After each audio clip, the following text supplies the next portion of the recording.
కాషాయ వస్త్రానికి ఒక పరమ గౌరవం ఉంది ఈ దేశంలో. వాళ్ళు ఎవరి జోలికి వస్తారు? వాళ్ళకి ఏం కావాలి? వాళ్ళు త్యాగేదైకే అమృతత్వమానసు, 10 మంది సంతోషం వాళ్ళ సంతోషం.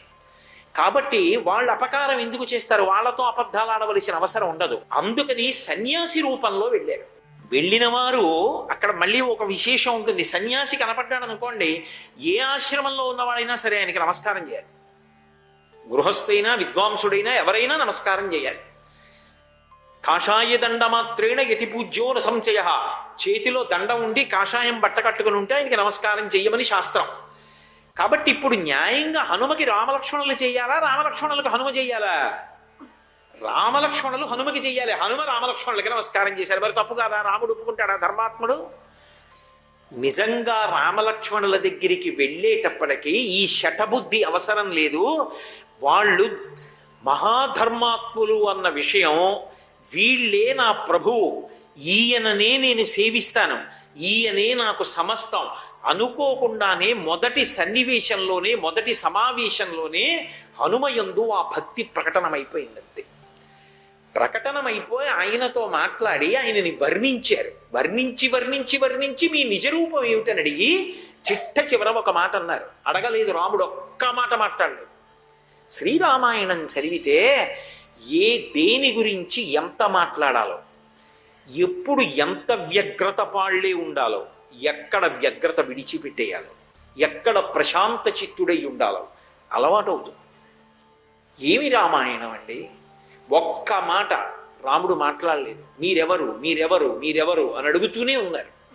ఒక్క మాట మాట్లాడలేదు. చిట్ట చివరికి హనుమే అన్నారు రామచంద్రమూర్తితోటి, నేను భిక్షురూపం ప్రతిచ్ఛన్న సుగ్రీవ హితకారక, నేను సుగ్రీవుడి యొక్క హితాన్ని కాంక్షించి నా ప్రభువు సంతోషిస్తాడని ఇదిగో ఈ సన్యాసి వేషం కట్టాను. ఋష్యమూకాదిగా అత, నేను ఆ ఋష్యమూక పర్వతం మించి వచ్చాను. కామగం కామరూపిణం, నాకు కామరూపం ఉంది. నేను ఏ రూపం కావాలంటే ఆ రూపంలోకి మారతాను. యథార్థమునకు నేను హనుమని, వానరుణ్ణి, సుగ్రీవుడి యొక్క సచివుణ్ణి. మిమ్మల్ని చూస్తే నాకు ఈ విశ్వాసం కలిగిందన్నారు. అప్పుడు రామస్వామి లక్ష్మణుడిని మాట్లాడమంటే లక్ష్మణుడు చెప్పాడు, సుగ్రీవ సమాగమం కోసమే మా అన్నయ్య వస్తున్నాడు, మేము దశరథ పుత్రులమని. తన భుజాల మీద కూర్చోబెట్టుకుని ప్రభువు దగ్గరికి తీసుకెళ్ళి రామలక్ష్మణులకి సుగ్రీవుడికి ఇద్దరికీ మధ్య అగ్ని సాక్షిగా సంధి కుదిరేటట్టు చేశారు. తత్కారణము చేత మళ్ళీ ఆ సుగ్రీవుడికి రాజ్యప్రాప్తి, భార్యప్రాప్తి కలిగాయా లేవా? ఒక అత్యంత క్లిష్టమైన సన్నివేశంలో పరమ ప్రభుభక్తితో అంత గొప్పగా కార్యాన్ని చక్కపెట్టి సుగ్రీవుడి యొక్క వైభవాన్ని నిలబెట్టడానికి కారణమయ్యారు స్వామి హనుమ. ఆ నమ్మకమే ఇవాళ సీతాన్వేషణానికి వెడుతున్నప్పుడు కూడా నీ వలన మాత్రమే ఈ కార్యం జరగాలి అని సుగ్రీవుడు అనేటట్టు చేసింది. ప్రభు ఎప్పుడైతే నమ్మాడో రాముడు అప్పుడు నమ్మాడు. నమ్మి ఉంగరాన్ని తీసుకొచ్చి ఆయన చేతిలో పెట్టారు. అది సుగ్రీవుడు చెప్పినటువంటి మాటలు ఎంత సత్యములో, ఆయన ఎలా కట్టుబడతారో తనకి తానుగా నిరూపించుకున్నారు మహానుభావుడు. హనుమ అంటే వినయానికి పరాకాష్ఠ.